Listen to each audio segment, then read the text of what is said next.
Se você está sempre fazendo as vontades de seu familiar que é dependente químico, este vídeo é para você. Sejam todos bem-vindos. Eu sou Amélia Prado, psicóloga, trabalho na recuperação de pessoas com dependência química, na orientação e atendimento às famílias. A dependência química, além de ser uma doença física, mental e psicológica, é uma doença do comportamento. É uma doença que adoece tanto o comportamento da pessoa que é dependente químico, que ele consegue adoecer quem vive com ele, porque ele está sempre mentindo, manipulando, para conseguir viver o seu ciclo da dependência de substância.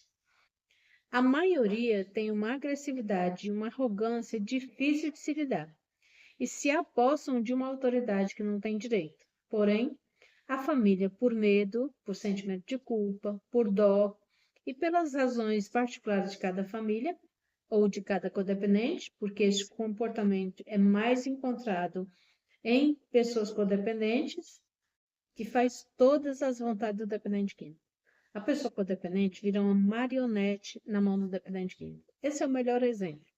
O dependente químico, por sua vez, aproveita dessa pessoa para usá-la como instrumento do seu uso. Pode parecer pesado isso de se acreditar, mas eu vejo isso diariamente, principalmente nos grupos do WhatsApp do canal que eu administro. E não apenas mães, são esposas, companheiros, irmãos. É incrível como a família se torna prisioneira dos próprios sentimentos e não percebem. Ao contrário, acreditam que estão presas ao dependente químico, mas na realidade estão presas aos próprios sentimentos e com essa fragilidade de seus sentimentos não conseguem ter autonomia em sua própria casa e em sua vida. E quem manda na casa e dita as regras é o dependente químico. Ele não trabalha e todos fazem a vontade dele para evitar brigas, discussões, mas se não for do jeito dele, a confusão está armada. E é mais um motivo para ele se justificar em usar droga, culpar o familiar pelo seu uso. Ele não tem regras, ele não tem limite, também não tem respeito por ninguém. Não tem horário, não tem higiene, a casa é dele. E é tudo ao seu tempo. Chega a hora que ele quer, dorme até a hora que ele quer e, com internação ou sem internação, ele continua no mesmo funcionamento. Enquanto ele passa dias fora e quando volta, chega, come tudo que vê pela frente. E quem fica em casa fica preocupada com ele, não consegue se alimentar direito. Assim como enquanto ele está na rua e chega em casa e dorme ou desmaia por longas horas, quem fica em casa não consegue dormir direito e abre portas para a depressão, para o transtorno de ansiedade, para uma vida de angústia, de medo. E ele continua no uso. Não quer tratamento, não precisa de ajuda psicológica, não precisa de ajuda porque ele vai parar sozinho. Se ele consegue parar sozinho, podemos entender que se ele ainda não parou, foi porque não quis. E tem até uns que assumem que não querem parar mesmo, que vão continuar no uso porque gostam. Mas claro que isso é uma negação. E aqui está um ponto importante. Esta é uma escolha dele. E qual é a sua escolha? É esperar no sofrimento até o dia que ele decida sair da negação? Houve uma inversão de papéis. Quem determina o que acontece, as coisas que acontecem, é o dependente químico. Ele que dita que vai continuar trancado no quarto, com mau cheiro, até ele decidir que vai tirar o lixo de lá. Ele que dita que precisa do dinheiro para o seu uso. Já se perguntou por que você aceita toda esta situação? Já se perguntou o que você pode fazer de diferente? O comportamento dele é adoecido, o cérebro dele é disfuncional, mas e o seu comportamento? E o seu cérebro? O que tem esperado, o que você está esperando para mudar seu comportamento e colocar limites nesta situação?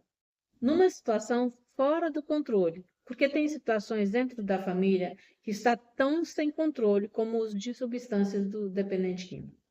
E eu escuto casos da família falar que o seu familiar estava internado e era elogiado, fazia tudo certo, até passou a ser monitor, porque se destacou dentro da instituição, porque era organizado, seguia as regras e a disciplina da instituição. E aí ele finalizou o tratamento, voltou para casa, passou uma semana, um mês e já está tudo do mesmo jeito de antes da internação, mesmo não tendo recaído no uso.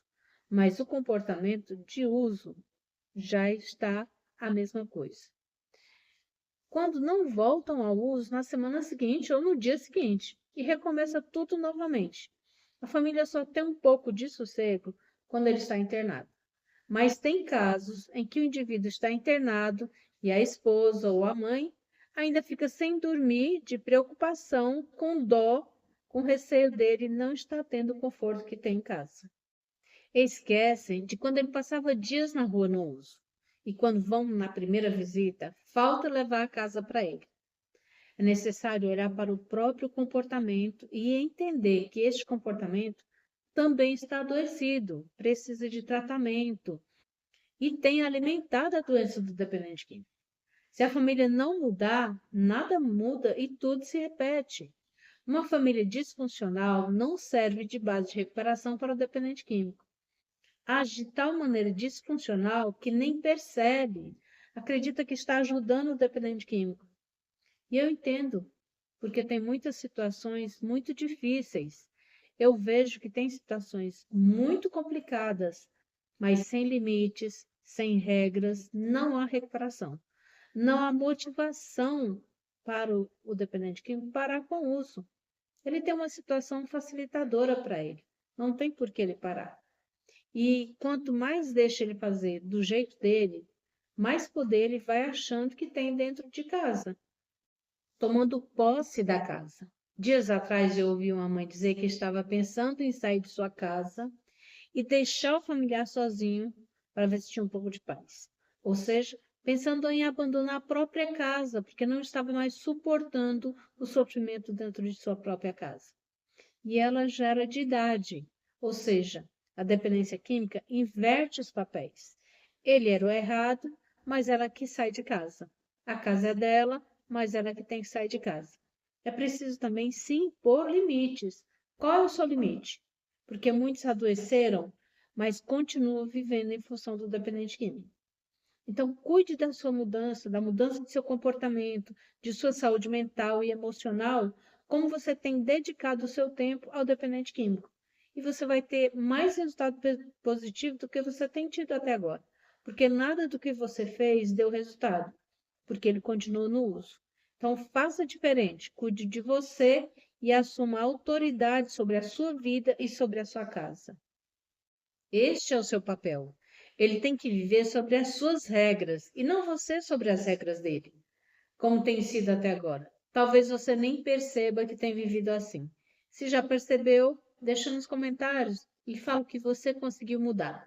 Isso pode servir de ajuda para outras famílias que também estão passando neste mesmo momento essa situação, nesse ciclo da doença do seu familiar. Porque é assim que acontece. A família fica presa no ciclo da doença do dependente químico e não consegue mudar. Não esqueça de buscar ajuda, porque sozinha tudo fica mais difícil. Participe de grupos de Al-Anon, Naranon, são grupos de apoio para familiares de alcoólicos ou dependentes de outras substâncias.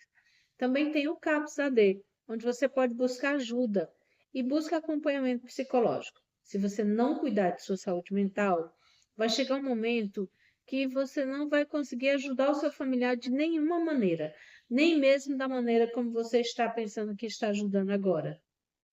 Então, cuide de você para conseguir ter condições de cuidar do seu familiar. Agora eu vou finalizando nosso vídeo de hoje. Não esqueça de deixar o seu like e o seu comentário.